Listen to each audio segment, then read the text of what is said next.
ಹೋಗಿದ್ರೆ ಭೇಟಿ ನಾಯಕರ ಭೇಟಿ ಆದ್ರೆ ರಾಜ್ಯ ರಾಜಕಾರಣದ ಬಗ್ಗೆ ಏನಾದ್ರು ಇಲ್ಲ ಯಾವುದೇ ರಾಜಕೀಯ ವಿಷಯ ಚರ್ಚೆ ಇಲ್ಲ. ಸುನಿಲ್ ಹನುಮಣ್ಣ ಅವರು ಉಪಾಧ್ಯಕ್ಷ ಆದ್ರು, ಅವ್ರಿಗೆ ಹಿನ್ನೆಲೆಯಲ್ಲಿ ಜನರಲ್ ಸೆಕ್ರೆಟರಿ ಭೇಟಿ ಆಗ್ಲಿಕ್ಕೆ ಹೋಗಿದ್ರು ಅಷ್ಟೇ. ಕೆಪಿಸಿಸಿ ಅಧ್ಯಕ್ಷರಾಗ್ತಾರೆ ಅನ್ನೋ ನಿಟ್ಟಿನಲ್ಲಿ ಚರ್ಚೆ ಆಗ್ತಿದೆ. ಇಲ್ಲೆಲ್ಲ ಚರ್ಚೆ ಆಗ್ತಿರ್ತಲ್ಲ, ಅದೇನು 6 ಕೋಟಿ ಜನಸಂಖ್ಯೆ ಇದೆ, ತಮ್ಗೆ ಬೇಕಾದಂಗೆ ಹೆಂಗ್ ಬೇಕಾದಂಗೆ ಚರ್ಚೆ ಮಾಡ್ತಾನೆ ಇರ್ತಾರ.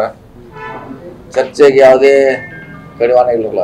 ಮುಂದಿನ ಚುನಾವಣೆ ಗಮನ ಇಟ್ಕೊಂಡು ಈಗ ನೀವು ಆದ್ರೆ ಅನುಕೂಲ ಆಗುತ್ತೆ ಅನ್ನುವಂತ ಪಕ್ಷ. ಯಾಕಂದ್ರೆ ಸಿದ್ದರಾಮಯ್ಯ ನಂತರದಲ್ಲಿ ಅಹಿಂದ ನಾಯಕರಿಗೆ ತಾವು ಗುರುತಿಸಿಕೊಳ್ತಿದ್ದಾರೆ ಸರ್. ಇದರಿಂದ ನೀವೇನಾದ್ರೂ ಕೆಪಿಸಿಸಿ ಅಧ್ಯಕ್ಷರಾದ್ರೆ ಅದಿಲ್ಲ ಪಕ್ಷ ತೀರ್ಮಾನ ಮಾಡೋದು ನಾವಲ್ಲ. ಒಂದ್ ವೇಳೆ ನಿರ್ಧಾರ ಮಾಡಿದ್ರೆ ತಾವು ಸ್ವೀಕಾರ ಮಾಡಿದ್ರೆ ನೀವು ಮುಂದೆ ಅಧ್ಯಕ್ಷರಾಗ್ತೇವೆ ಅಂತ ಹೇಳಿ ಈಗ ಹೊಸ ಹೆಲಿಕಾಪ್ಟರ್ ತಗೊಂಡಿರಿ ಅನ್ನೋ ಹಳದಿ ಇತ್ತು ಎಕ್ಸ್ಚೇಂಜ್ ಮಾಡಿ ಅಷ್ಟೇ. ಹೊಸ ಹೆಲಿಕಾಪ್ಟರ್ ಇನ್ನು ವಾಲ್ಮೀಕಿ ಪೇಟೆ ಫೈನ್ ಮಾಡಿದ್ರೆ ಸರ್, ಹೇಗಿತ್ತು ಸರ್ ಹೊಸ ಹೆಲಿಕಾಪ್ಟರ್? ಈಗ ಬರೀ ಎಕ್ಸ್ಚೇಂಜ್ ಆಗಿದೆ ಅಷ್ಟೇ, ನಮ್ದೇನು ಹಳದಿ ಇತ್ತೇ ಇರ್ತದೆ, ಪ್ರಶ್ನೆ ಇಲ್ಲ. ಹೋಗಿದ್ರೆ ಭೇಟಿ ನಾಯಕರ ಭೇಟಿ ಆದ್ರೆ ರಾಜ್ಯ ರಾಜಕಾರಣದ ಬಗ್ಗೆ ಏನಾದ್ರು ಇಲ್ಲ ಯಾವುದೇ ರಾಜಕೀಯ ವಿಷಯ ಚರ್ಚೆ ಇಲ್ಲ. ಸುನಿಲ್ ಹನುಮಣ್ಣ ಅವರು ಉಪಾಧ್ಯಕ್ಷ ಆದ್ರು, ಅವ್ರಿಗೆ ಹಿನ್ನೆಲೆಯಲ್ಲಿ ಜನರಲ್ ಸೆಕ್ರೆಟರಿ ಭೇಟಿ ಆಗ್ಲಿಕ್ಕೆ ಹೋಗಿದ್ರು ಅಷ್ಟೇ. ಕೆಪಿಸಿಸಿ ಅಧ್ಯಕ್ಷರಾಗ್ತಾರೆ ಅನ್ನೋ ನಿಟ್ಟಿನಲ್ಲಿ ಚರ್ಚೆ ಆಗ್ತಿದೆ.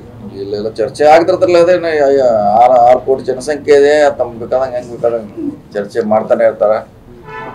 ಚರ್ಚೆಗೆ ಯಾವುದೇ ಕಡಿವಾಣ ಇಲ್ಲಲ್ಲ. ಮುಂದಿನ ಚುನಾವಣೆ ಗಮನ ಇಟ್ಕೊಂಡು ಈಗ ನೀವು ಆದ್ರೆ ಅನುಕೂಲ ಆಗುತ್ತೆ ಅನ್ನುವಂತ ಪಕ್ಷ. ಯಾಕಂದ್ರೆ ಸಿದ್ದರಾಮಯ್ಯ ನಂತರದಲ್ಲಿ ಅಹಿಂದ ನಾಯಕರಿಗೆ ತಾವು ಗುರುತಿಸಿಕೊಳ್ತಿದ್ದಾರೆ ಸರ್. ಇದರಿಂದ ನೀವೇನಾದ್ರೂ ಕೆಪಿಸಿಸಿ ಅಧ್ಯಕ್ಷರಾದ್ರೆ ಅದಿಲ್ಲ ಪಕ್ಷ ತೀರ್ಮಾನ ಮಾಡೋದು ನಾವಲ್ಲ. ಒಂದ್ ವೇಳೆ ನಿರ್ಧಾರ ಮಾಡಿದ್ರೆ ತಾವು ಸ್ವೀಕಾರ ಮಾಡಿದ್ರೆ ನೀವು ಮುಂದೆ ಅಧ್ಯಕ್ಷರಾಗ್ತೇವೆ ಅಂತ ಹೇಳಿ ಈಗ ಹೊಸ ಹೆಲಿಕಾಪ್ಟರ್ ತಗೊಂಡಿರಿ ಅನ್ನೋ ಹಳದಿ ಇತ್ತು